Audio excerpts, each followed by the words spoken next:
So the last thing, we got some time left here. I won't get into this too much. This could be topics for a future presentation if you guys are interested. But some of the other important things, especially if you're an out of stater or traveling a great distance like I have to, is trip planning and travel details.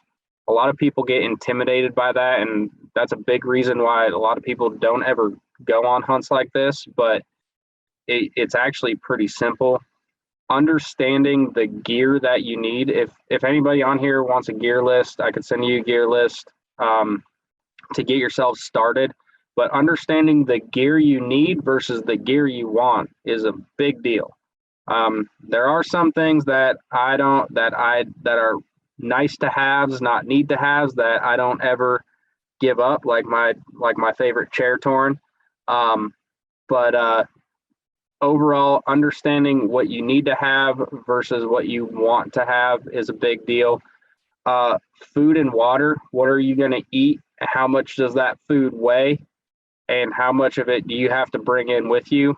Water, is there a good water source where you're camping? A lot of the places where I hunt mule deer, water is very sparse. So it's either carry all your water in or find the random nasty cow troughs that are all around the public lands and have to deal with that. Different gutting methods. I know this was more of a mule deer focused event, but the bigger the animal, there's different ways there's a gutless method to quarter skin and quarter animals out. So knowing those, so I put this in here. I always thought gutting was like common sense, but my buddy has a butcher shop and they do deer processing every year in Pennsylvania. And I was shocked when he told me that half the people that come into the butcher shop bring their whole deer that's not even gutted because they don't know how to gut it. So they have the butcher shop do everything for them. So I was pretty surprised by that, but definitely knowing that is important when you're backcountry hunting. Also knowing how to properly skin, quarter, and even debone an animal, and how to care for the meat once the animal is dead, and how you're going to get it back to your truck or exit location, as well as how you're going to get it back home if you have to travel far away. So since we're close to time here, I won't get into details on this. If you have questions about it, then let definitely ask them. Webinar on e-scouting and understanding types. Oh yeah, okay, perfect. So that's a good question, and we could definitely pull up Onyx and go through an e-scouting session. I think that would be great. So in open country, it's very hard, in my experience, to dial down key areas where mule deer are. They seem to they can be anywhere at any time. So it goes back to just covering acreage or mileage as much as you can. One thing I will say in open country, if you can find shade and places for them to hide, that's more likely where they're going to be. So don't be wasting your time looking at super sunny areas that are exposed.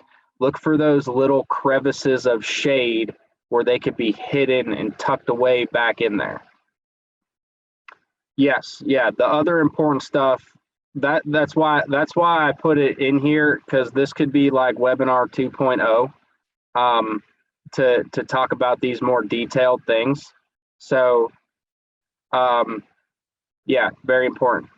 Flying or driving, I do both, and it really depends on the trip.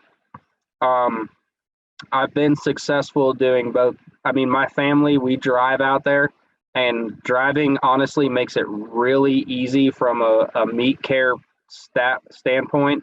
We take two big chest freezers in the back of the truck and drive out there, and we put all of our meat in these big chest freezers with a generator, and then pretty much the meat gets frozen. If we stay at a hotel overnight, all the hotels have power outlets outside, so we have an extension cords for the freezers, and we just plug them in while we sleep overnight. And usually when we get back, I have to spend a day with the meat out in the sun thawing because it's still frozen when we get back. So driving's definitely the easiest. There's been multiple ways I've done it flying. I am lucky when I hunt Colorado, my cousin lives there. So if I kill something there, he just drives it back with him when he comes home for Christmas. So I'm lucky there. But, shipping your meat versus, taking it on the plane, it's a cost perspective. One thing that I've done in the past is I put all my clothes in a big cooler, and I've flown to the location, hunted, and because of pricing, I would ship all my clothes and gear back, like UPS or Postal Service or something, and I would put all the meat in the cooler. I would stay at a hotel overnight. Some of the hotels have freezers, and they'll, like, the mountain towns and hunting towns, like they'll let you put your meat in the freezer overnight. So I'll do that, and then I'll fly back with the cooler and the meat, and then all my gear and clothes will ship back like a couple days later. All right, couple other questions. In early season, how long are you seeing deer on their feet versus bedded? And in your past successes, what is the ratio of ambush versus spot and stock? Good question. So in the early season, it's usually once the sun comes up, they're bedding down, and once the sun goes down, they're coming out to feed again.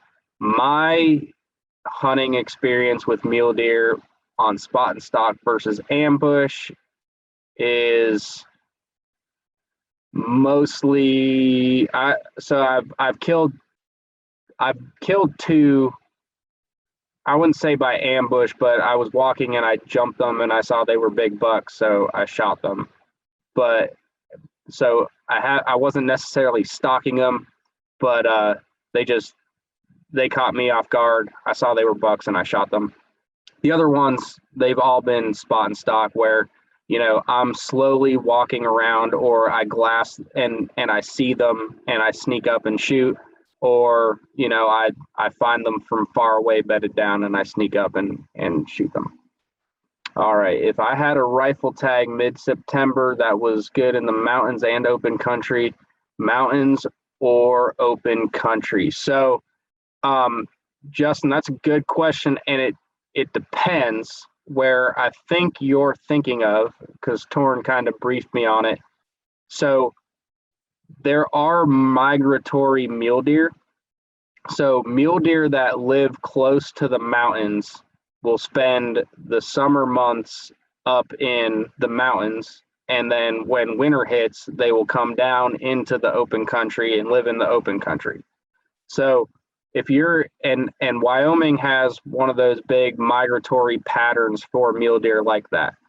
So if you're hunting in September, I would venture to say you're more likely to see mule deer up in the mountains versus in the open country. Now, there are some that live in the mountains all the time and some that live down in the open country all the time, but those mule deer that live in the mountains typically migrate down into the open country. But that doesn't happen until like October, November. So if you're hunting September, that's where I'd be hunting. I'd be up in the mountains, and I'd have my spotting scope, and I'd have my and my binoculars. I'd be finding those good vantage points and covering the most amount of miles I can looking for them.